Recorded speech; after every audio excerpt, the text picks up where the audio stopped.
ನಾನು ಮಂತ್ರಿ ಮಂಡಲ ರಚನೆ ಆಗುವ ಮೊದಲನೇ ದಿನದಿಂದಲೂ ಕೂಡ ಇಲ್ಲಿಯವರೆಗೆ 3 ವರ್ಷ ನನಗೆ ಅವಕಾಶ ಕೊಟ್ಟಂತ ಸಿದ್ದರಾಮಯ್ಯನವರಿಗೆ ಧನ್ಯವಾದ ಹೇಳ್ತೀನಿ.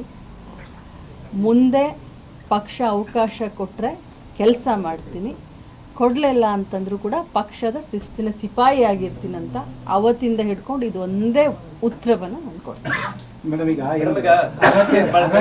ನೋಡಿದ್ರೆ ಸೊ ರಾಜ್ಯದಲ್ಲಿ ಮುಂದಿನ ದಿನಗಳಲ್ಲಿ ಸಿಎಂ ಆಗೋ ಮಟ್ಟಿಗೂ ಕೂಡ ತಮ್ಮ ಅಭಿಮಾನಿಗಳು ಹೇಳ್ತಾ ಇದ್ರು. ಸೊ ಈ ಬಾರಿ ಸ್ಥಾನಕ್ಕಾಗಿ ಯಾಕೆ ಅಷ್ಟೊಂದು ಇದಾಯ್ತು? ಎಲ್ಲೋ ಒಂದ್ ಕಡೆ ಇಲ್ಲ ನೋವೇ, ಇದು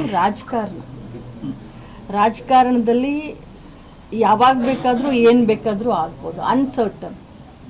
ಮತ್ತು ಹೈಕಮಾಂಡ್ ಬಹಳಷ್ಟು ಅಳದು ತೂಗಿ ಮಾಡ್ತಾ ಇರುವಂತ ಸಂದರ್ಭದಲ್ಲಿ ನಾವು ಹೈಕಮಾಂಡ್ ವಿರುದ್ಧ ಪ್ರಶ್ನೆ ಮಾಡೋದು ತಪ್ಪಾಗುತ್ತೆ ನನ್ನ ಪ್ರಕಾರ.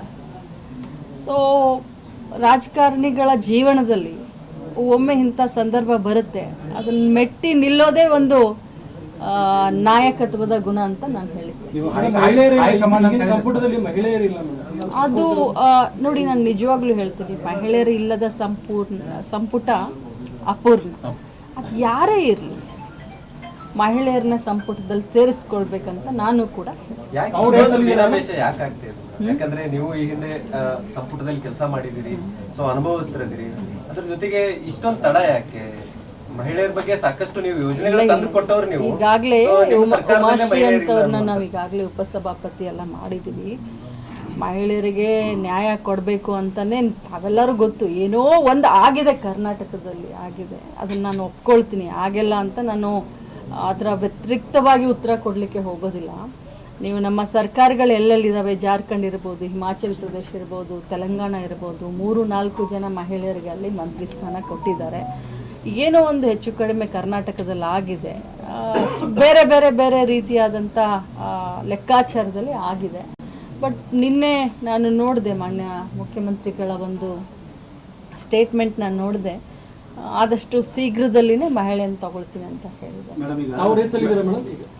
ನಾನು ಹೈಕಮಾಂಡ್. ಈಗ ಕಾಂಗ್ರೆಸ್ ಪಕ್ಷದ ಹೈಕಮಾಂಡ್ ಪ್ರಶ್ನೆ ಮಾಡಕ್ ಬರುದಿಲ್ಲ ಅಂತೀರಿ, ಅವ್ರ ಒಂದು ಮಾನದಂಡ ಬೇಕು. ಈಗ ನೀವು ಸಾಮಾನ್ಯ ಕಾರ್ಯಕರ್ತೆಯಾಗಿ, ಜಿಲ್ಲಾ ಅಧ್ಯಕ್ಷರಾಗಿ, ಮಹಿಳಾ ರಾಜ್ಯ ಅಧ್ಯಕ್ಷರಾಗಿ, ಶಾಸಕರಾಗಿ ಸಂಸದಿಗೆ ಒಂದ್ಸಾರಿ ನಿಂತು ಸೋತು ಇಷ್ಟೆಲ್ಲ ಸಂಘರ್ಷ ಮಾಡಿದ ಮೇಲೆ ಮತ್ತೆ ಯಾವ ಮಾನದಂಡ ಬೇಕು? ಮಾನದಂಡ ಅಂತ ಹೇಳ್ತಾ ಇಲ್ಲ ನಾನು. ಪ್ರಾದೇಶಿಕವಾಗಿ ನೋಡ್ತಾರೆ, ಜಾತಿವಾರು ನೋಡ್ತಾರೆ, ನೀವು ಹೇಳಿದಾಗೆ ಅನುಭವ ನೋಡ್ತಾರೆ, ಪಕ್ಷ ಸೇವೆಯನ್ನು ಕೂಡ ನೋಡ್ತಾರೆ. ಬಟ್ ಯಾವ ಮಾನದಂಡ ಅಂತ ಇಂಥದೇ ಮಾನದಂಡದಿಂದ ನನಗೆ ಸಿಕ್ಕಿಲ್ಲ ಅಂತ ಹೇಳಲಿಕ್ಕೆ ಬರೋದಿಲ್ಲ. 3 ವರ್ಷ ನನಗೆ ಕೊಟ್ಟಂಥ ಅವಕಾಶದಲ್ಲಿ ಬಹಳ ಒಳ್ಳೊಳ್ಳೆ ಕೆಲಸ ನನ್ನ ಡಿಪಾರ್ಟ್ಮೆಂಟ್ನಲ್ಲಿ ಮಾಡಿದ್ದೀನಿ.